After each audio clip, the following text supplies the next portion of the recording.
Hello students, आज हम start करने वाले हैं नया टॉपिक ट्रांसफॉर्मिंग प्रिंसिपल।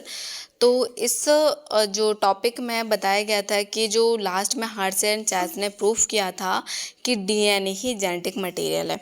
तो सबसे पहले 1928 में फ्रेडरिक ग्रिफिथ ने जो एक्सपेरिमेंट किया था उसमें इन्होंने बैक्टीरिया जो लिया था स्ट्रेप्टोकोकस निमोनिया, और इन्होंने 2 स्ट्रैंड लिए थे, R strand and S strand.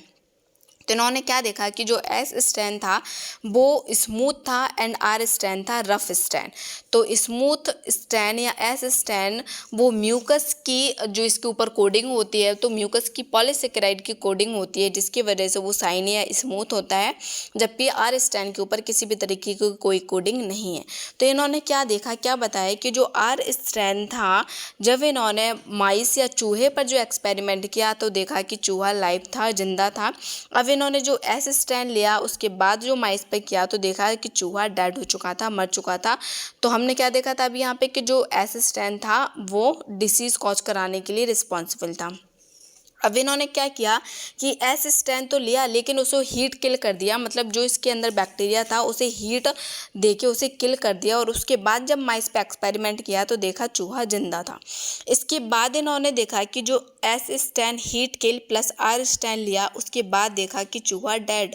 तो क्योंकि जब हमने यहाँ पे ये भी देख लिया कि यदि हीट किल लिया तब भी चूहा जिंदा है, यदि आर स्ट्रैंड सिंपल लिया तब भी चूहा जिंदा है, लेकिन यदि दोनों को मिक्स किया तो चूहा डेड कैसे हुआ। तो इसमें कुछ ना कुछ ऐसा फैक्टर था जो एस स्ट्रैंड का फैक्टर आर में आया जिसकी वजह से चूहा डेड हुआ। अब ऐसा कौन सा फैक्टर था जो फ्रेडरिक ग्रिफिथ नहीं बता पाए, तो इसके बाद जो बायोकेमिकल नेचर आया, जो biochemical characterisation of genetic material किया गया, वो 3 साइंटिस्ट ने किया था 1933 से 1944 में। वो 3 साइंटिस्ट थे, एवरी, मैक्लियोड एंड मैकार्टी।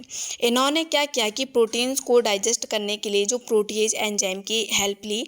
तो सबसे पहले इन्होंने आरएनए को डाइजेस्ट किया, आरएनएज एंजाइम की मदद से, एंड डीएनए को डाइजेस्ट किया डीएनएज की हेल्प से।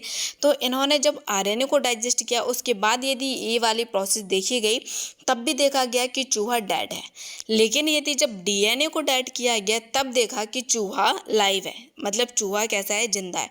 तो क्या पता चला कि जो डीएनए ही है जो जेनेटिक मटेरियल है जो एस स्ट्रैंड से आर स्ट्रैंड में आ रहा है, और चूहा यदि इसको डाइजेस्ट कर दिया है तो चूहा जिंदा है, और यदि आरएनए को किया तब कोई इफेक्ट नहीं पड़ा। तो यहाँ तक कि हो चुका था प्रूफ कि डीएनए ही जेनेटिक मटेरियल है, लेकिन इन्होंने इस चीज़ को प्रूफ नहीं कर पाए थे इस चीज़ को, ठीक है।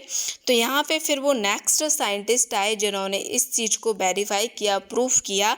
तो वो साइंटिस्ट थे हार्से एंड चैस। तो इन्होंने एक बैक्टीरिया लिया जो वायरस है, बैक्टीरियोफेज वायरस। तो वायरस क्या था कि वायरस है लेकिन बैक्टीरिया पर अटैक करता है। तो अब इन्होंने क्या देखा कि जो वायरस है इस पर सल्फर की कोडिंग है, और तो इन्होंने जो बैक्टीरियोफेज लिया वो 2 तरीके किस तरीके के बैक्टीरियोफेज होते हैं। तो जो बाहर की कोटिंग होती है वो किसकी है, सल्फर की कोटिंग है, जो प्रोटीन्स है वो सल्फर की है, जबकि इसमें जो जेनेटिक मटेरियल है इसमें किसी भी तरीके की कोई कोटिंग नहीं होती। तो इन्होंने इसमें जो रेडियो एक्टिव किया वो इसकी कोडिंग बाहर के ऊपर जो सल्फर पे किया तो 35S लिया, जेनेटिक मटेरियल पे किया तो फास्फोरस लिया 32। अब इन्होंने जब इसको एक्सपेरिमेंट किया तो इन्होंने ई कोलाई बैक्टीरिया लिया और देखा कि जो 3 स्टेप है, इन्फेक्शन, ब्लेंडिंग एंड साइंटिफिकेशन, इसमें क्या क्या रीजन आया। तो जब ई कोलाई बैक्टीरिया लिया तो इन्होंने देखा कि जो जेनेटिक मटेरियल है वही अंदर आएगा, जबकि जो प्रोटीन्स कोडिंग थी दोनों में ही बाहर रह गई।